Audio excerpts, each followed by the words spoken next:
বন্ধুরা, আজকে আপনাদেরকে নিয়ে যাব বরকল। আমরা এখন আছি রাঙামাটি লঞ্চ ঘাট। এই ঘাট থেকে বরকল, হরিণা, জুরাছড়ি, মায়ানি, মারিশা বিভিন্ন জায়গার লঞ্চ ছেড়ে যায়। তো আমরা লঞ্চে করে আজকে বরকলের উদ্দেশ্যে যাব। তো সাথে থাকবেন আপনারা। চলেন তাহলে বরকল ঘুরে আসি আমরা। আমাদের লঞ্চটা এখন ছেড়ে দেওয়া হবে। যেতে যেতে আপনারা যেভাবে বরকল আসবেন তার পরিচয়টা সেরে নিই। আপনাকে বরকল আসতে হলে, বরকলের সৌন্দর্য অনুভব করতে হলে চট্টগ্রাম অক্সিজেন মোড় থেকে পাহাড়িকা কাউন্টারে টিকিট কেটে রাঙামাটি আসতে হবে। পাহাড়িকা কাউন্টার থেকে টিকিট কাটলে 190 টাকা ভাড়াতে, 170 টাকা 170 টাকা ভাড়াতে আপনি রাঙামাটি পৌঁছে যাবেন। আর রাঙামাটি এসে সামান্য একটু সিএনজি যোগে লঞ্চ ঘাটে পৌঁছে যাবেন। লঞ্চ ঘাট আপনার সকাল 7টায়, 10টায়, দুপুর 2টায়। তো যদি বরকল যেতে চান আপনি সকাল 7টার লঞ্চে যেতে হবে, কারণ যেহেতু আবার আপনার ওই দিক থেকে রওনা দিতে হবে। তো সেজন্য আপনি সকাল সকাল বের হতে হবে যদি বরকলের সৌন্দর্য অনুভব করতে চান। এই পাহাড়ি নদী, পাহাড়, কি সৌন্দর্য, জল, নৌকা, পাহাড়িদের ঘর বাড়ি, এত সুন্দর মনোরম দৃশ্য যদি আপনি উপভোগ করতে চান তাহলে আপনাকে বরকল আসতে হবে।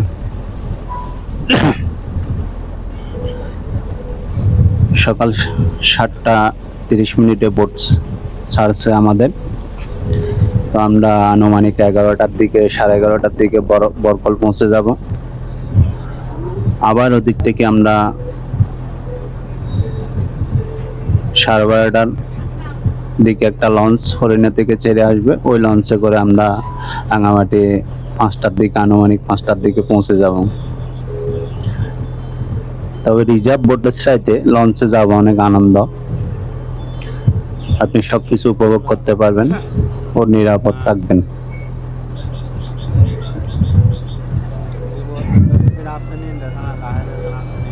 তো বন্ধুরা দেখুন কত সুন্দর পাহাড়, নদী, পাহাড় আর নদী যেন মিলেমিশে একাকার, একে অপরের সৌন্দর্য ধরে রাখছে। এত সুন্দর এই বাংলাদেশের মাতৃভূমি, যা আপনারা না দেখলে, ভ্রমণ না করলে বুঝতে পারবেন না। অনেক সুন্দর। এখানে পানিতে বিভিন্ন প্রজাতির মাছও পাওয়া যায়। অনেকের জীবিকা এখানে, পাহাড়ি বাঙালি উভয়ে আছে। অনেকের জীবিকা হচ্ছে মাছ ধরে জীবন ধারণ করা। অনেকে আবার পাহাড়ে চাষাবাদও করে।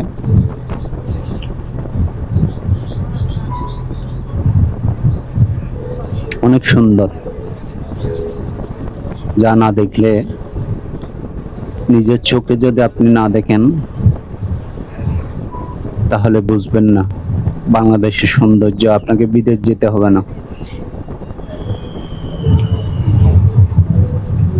এত সুন্দর দেখুন, এত সুন্দর পাহাড় ও নদী। এই নদীটা আপনার ভারত থেকে বয়ে আসছে,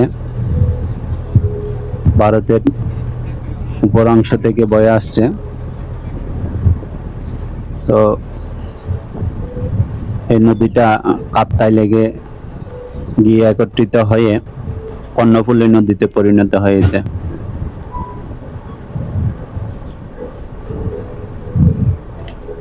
এত সুন্দর নদী আপনি কোথাও দেখতে পাবেন না।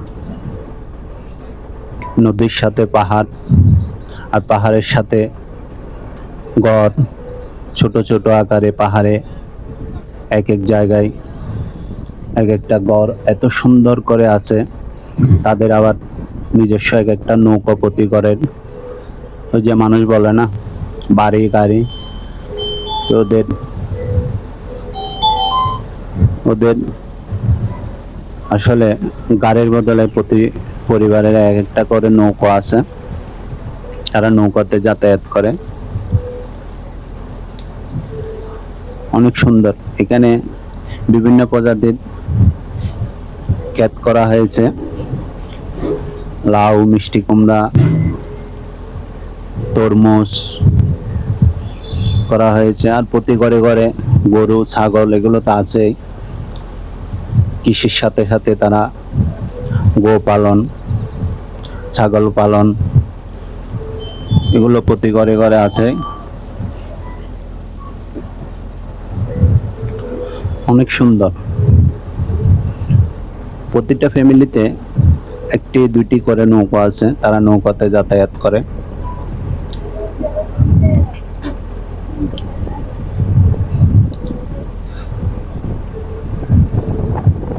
অনেক সুন্দর।